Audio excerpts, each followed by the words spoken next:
quand même, hein.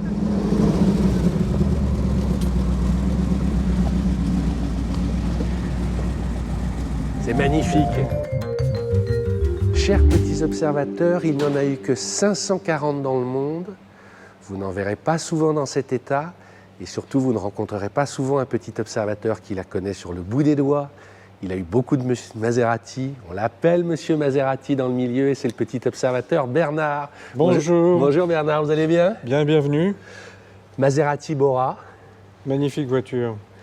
Alors, je suis très ému en la voyant, parce que ça fait longtemps qu'on avait envie d'en faire une. C'est votre voiture, vous la connaissez très bien, mais il y a une petite tradition chez POA avant de commencer, nous la présenter. Quel est le petit détail qui vous enchante, qui vous amuse, qui vous touche quand vous démarrez votre voiture chaque matin? Il y a deux détails. Le premier, je vous en dis tout de suite quelques mots parce que c'est exceptionnel, c'est le son du V8 Maserati, qui est un ancien V8 de course, décoursifié évidemment pour la route. Et le deuxième détail, c'est cette partie de la voiture qui est en inox brossé et qui est un trait particulier, une spécificité de la Maserati Bora. Alors moi, en la voyant, je le savais, mais c'est pas un targa, mais c'est vrai que si on passe un peu vite, on peut dire tiens, c'est un toit qui s'enlève, et en fait non. Effectivement, mais il est fixe. Voilà, c'est un toit fixe. Ça, c'est très rare dans la production automobile, puisqu'on commence par ça. Il y a finalement peu de voitures. Il y a eu quelques voitures, mais c'était souvent des prototypes qui étaient faits comme ça, parce que c'est vraiment très très particulier pour faire cette pièce-là. Il faut beaucoup de temps. Et pour la mettre dans l'ensemble de la carrosserie, c'est relativement compliqué et c'est relativement fragile, parce que si vous commencez à illustrer cette partie-là, elle perd son attrait, comme on la voit comme ça, un peu mate, si vous voulez. Elle devient brillante. Après, ça devient brillante. Donc, il ne faut pas la lustrer. Il ne faut surtout pas la lustrer. Surtout pas la lustrer. Voilà. C'est Giugiaro qui a dessiné cette voiture. C'est Giugiaro qui a dessiné cette voiture avec Ital Design. Et donc, vous la voyez ici, Giugiaro, là. Alors, j'imagine que tout le monde ne la connaît pas. Présentez-la nous brièvement. Elle est de quelle année? C'est quel moteur? Cette voiture est de 76. La Bora a été produite de 71 à 78 à peu près. Sous l'époque Citroën, elle est née sous l'époque Citroën, puisque Citroën était propriétaire de Maserati de 68 ils ont racheté la marque, 75. Ils ont racheté la marque. Donc ça, c'est vraiment l'époque Citroën. Et elle a bénéficié d'une partie de la technologie de la SM, c'est-à-dire le freinage haute pression de la SM. À l'époque, la Bora était une des GT qui allait très vite, puisqu'elle roule à peu près à 280 km/h, mais elle freinait beaucoup, donc on l'arrêtait très vite. Alors que ses concurrentes, dans la production de la période, ses concurrentes étaient très rapides également, mais elles freinaient beaucoup moins bien. Mais elle est restée rare parce que c'est une voiture qui a été lancée dans une période un peu trouble de Maserati, puisque Citroën a laissé la marque en 1975, elle a été reprise par De Tomaso et une partie par l'État italien.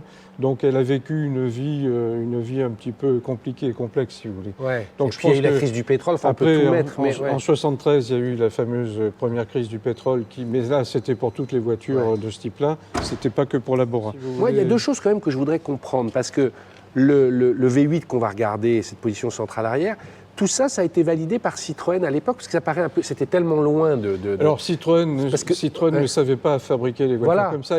Par contre, ils ont mis de l'ordre, entre guillemets. Et ça sont des gens de Maserati qui me l'ont dit à Modène. Ouais. Quand ils ont vu arriver Citroën en 68, ils ont dit mais que vient faire ce constructeur qui sait construire des voitures, mais qui ne sait pas construire des voitures de sport comme nous et de luxe comme nous on les construit. Et au bout de quelques mois, Citroën a remis de l'ordre dans la fabrication, dans les processus de fabrication, dans les méthodes de production. Et cette même personne, il m'a dit, mais au bout de quelques mois, on a compris que Citroën pouvait nous apporter quelque chose dans les processus de fabrication. Et on était très contents qu'il soit là à ce moment-là. Mais ce n'est pas Citroën qui a validé Ils ont validé le modèle, si vous voulez, mais ce n'est pas eux qui ont validé la technologie. C'est l'ingénieur Alfieri qui, à l'époque, était là, qui a permis de créer cette voiture. Vous diriez qu'à l'époque, c'était bien construit, ou il y avait des problèmes de fiabilité, ou c'était comme toutes les autres voitures de l'époque? Contrairement à ce que disent beaucoup de gens qui ne connaissent pas bien Maserati, il n'y avait pas de problème de fiabilité particulier. Il y avait simplement un soin à apporter à ces mécaniques qui étaient toutes issues de la compétition. Alors évidemment, ce ne sont pas des moteurs de course, ce sont des moteurs de course à l'origine qui ont été décoursifiés et adaptés pour la route, de manière à ce qu'ils soient plus fiables et plus faciles à conduire pour les chauffeurs que nous sommes tous au quotidien. Mais ces voitures-là sont construites, alors je vais être très vulgaire, mais elles sont construites comme des charrues, c'est-à-dire qu'elles sont très robustes Il y a vraiment tout ce qu'il faut partout où il faut, de manière à ce qu'elles puissent, si elles sont bien entretenues, c'est normal, qu'elles puissent durer longtemps, si vous voulez. On n'a jamais eu de casse-moteur. Pourtant, Dieu sait, j'ai fait de la course avec certaines voitures anciennes Maserati, j'ai jamais rien cassé. Donc, c'est une preuve de fiabilité. Si vous voulez. On va avec, voilà. Merci de venir nous aider. Vous êtes les doigts d'or Maserati. Je ne connais pas votre prénom, mais Pascal, je vous ai vu tout à l'heure sur la casse-mine. On va ouvrir pour regarder, voilà là. Donc il faut être deux pour ouvrir le moteur. Bah, on peut. Attendez, ça pas forcément être deux, mais ouais, c'est mieux parce qu'il y a deux prises. Voilà. Ah, il y a deux prises, oui. Voilà. Ah, ça s'ouvre dans l'autre sens, vous voyez, ben, je me suis fait avoir. Sécurité, puis les deux crochets en fait. Alors si vous voulez, on peut vous montrer la mécanique. Mais nous voulons. Et après, vous tirez le capot. Voilà. D'accord. Et donc, ce V8-là, il existait déjà dans la gamme avant la Bora. Ah oui, bien sûr. D'accord. Il a été optimisé pour la Bora. Il a été adapté pour la Bora, puisqu'au départ, ce sont des moteurs qui étaient montés à l'avant. Et la première Maserati avec moteur arrière, hors voiture de compétition, je parle uniquement de GT de route, c'est la Bora qui l'a accueilli, ce moteur. Donc, ils ont effectivement adapté ce moteur V8. Mais on le retrouve sur la première quatreporte de 1963. Et après sur l'Indy, sur d'autres voitures, la Ghibli, etc. Si vous voulez. D'accord. Et en trois versions, 4 litres 2, 4 litres 7 et 4 litres 9. Sur la Bora, c'était uniquement 4 litres 7 et 4 litres 9. Il y en a combien de carbus là? Il y en a 6. Il y a 4 doubles corps. C'est un V8, il y a un corps par chambre de combustion. D'accord. Qu'est-ce que c'est que ça, là? J'ose pas. Ce sont des petits coffres. C'est juste des petits coffres. D'ailleurs, je ne sais même pas si on... Comment? Qu'est-ce qu'il y a là? Le vase d'expansion, il a un petit. Il a un petit. On a envie de savoir. Ouais. Et de l'autre côté, Pascal, c'est quoi? Ça, c'est un vide-poche. Un vide-poche derrière. Celui-là, il est secret, celui-là. Ouais. Et puis, il y a même, même un vide-bagage qui est derrière le siège conducteur. Où ça? Juste à côté des commandes. La petite trappe. Ah ouais, nous, on adore voir ce genre de truc, d'accord. Oui, qui coulisse. On peut ranger quelques bagages, voilà. Excellent. Vous avez quand même une courroie aussi de... Ah ben ça, c'est la pièce de rechange. 540, il en reste combien dans le monde aujourd'hui sur la... On n'a pas, personne n'a d'idée parce qu'elles n'ont pas été répertoriées toutes, si vous voulez. Mais on peut penser qu'il y en a encore plus de 300 ou 350, quoi, vraisemblablement. La plupart sont restées en Europe, je pense, et beaucoup aux États-Unis. D'accord. Mettez-vous au volant qu'on voit la position de conduite. On a vraiment l'impression qu'on va se coucher. Les fauteuils, voilà, il faut rentrer... Il faut rentrer comme dans une voiture de course. Mais c'est franchement, l'intérieur, on ne connaît plus avec les écrans digitaux, mais on est pilote d'avion avec tous les manos et il y a à côté, il y a déjà l'histoire qui commence, quoi. C'est une voiture qui est dure à conduire ou pas? On a le sentiment. Non, pas du tout. Il faut s'adapter au freinage parce que c'est le freinage issu de Citroën. Donc c'est un freinage très très puissant avec une très petite course à la pédale. Donc il faut faire attention à ça. Mais une fois qu'on est habitué, c'est une voiture, on se sent bien, elle est très sûre, si vous voulez, très très sûre. Elle est très très équilibrée. Avec son moteur V8 central arrière, elle est vraiment très équilibrée.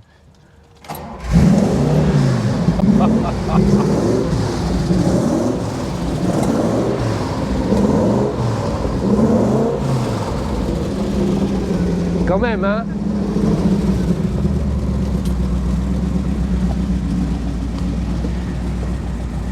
C'est magnifique.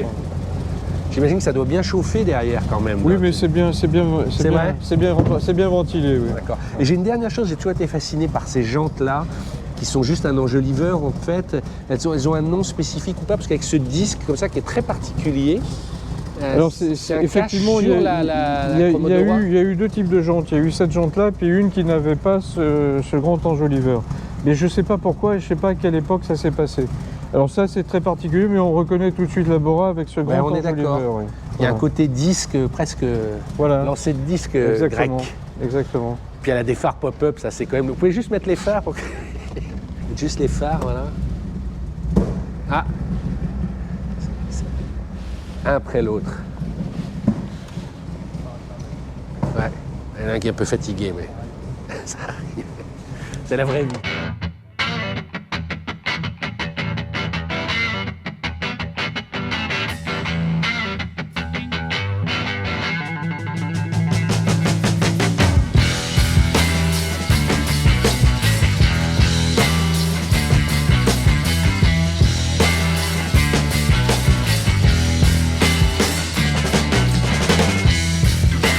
Bon, oui. disais, ça, on le voit, là, ça se conduit, vous êtes quoi, à 2000 tours minute, je vois que vous avez avec une seule main, tout ça. Oui, c'est souple. Ça se conduit très facilement, oui.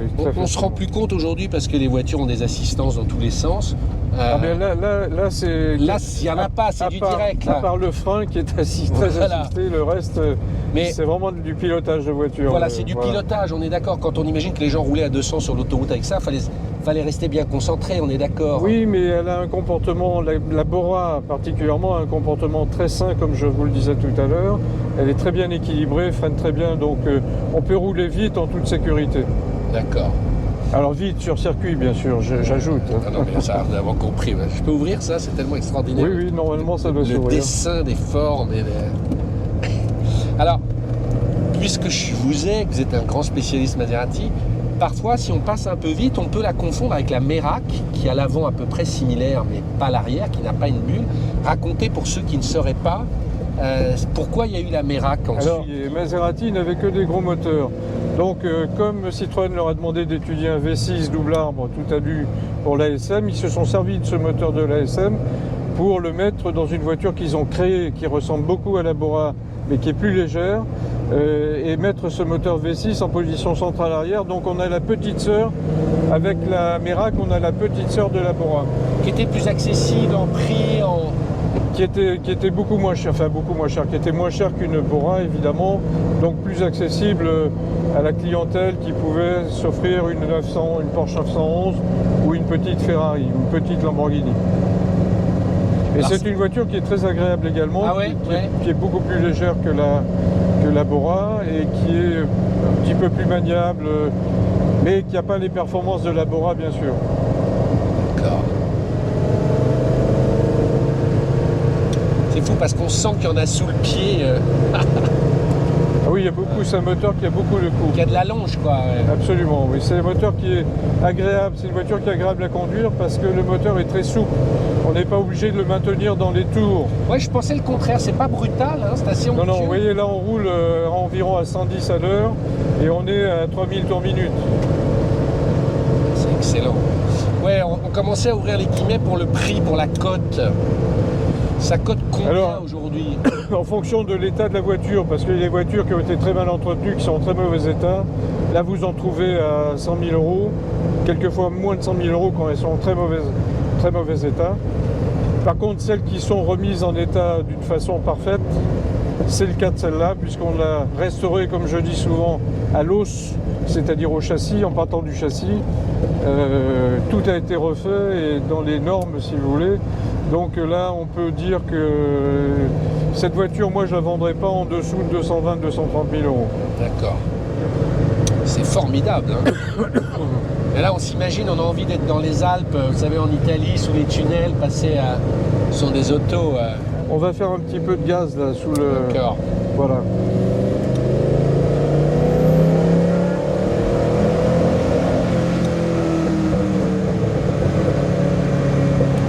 Pas très long, il faudrait être dans un tunnel. Elle monte à combien de tours minute si vous Alors, le régime maxi officiel, c'est 5500 tours minute. Ah, pas plus, je pensais qu'on était, parce que je voyais 8000. Mais c'est un moteur qui a beaucoup de souffle, comme vous le disiez tout à l'heure. On repart à 1500 tours minute, sans hockey, parce qu'elle a beaucoup de coupe, 50 mètres kg. Chose, quoi. Là, vous entendez vraiment le son du V8. Là.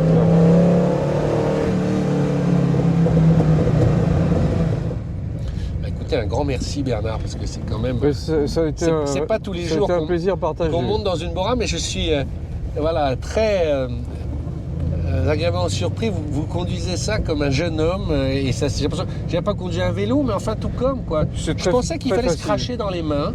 L'embrayage n'est pas trop dur. C'est très facile. Bon, la boîte est ferme, la commande de boîte est ferme, mais c'est agréable sur ce type de voiture.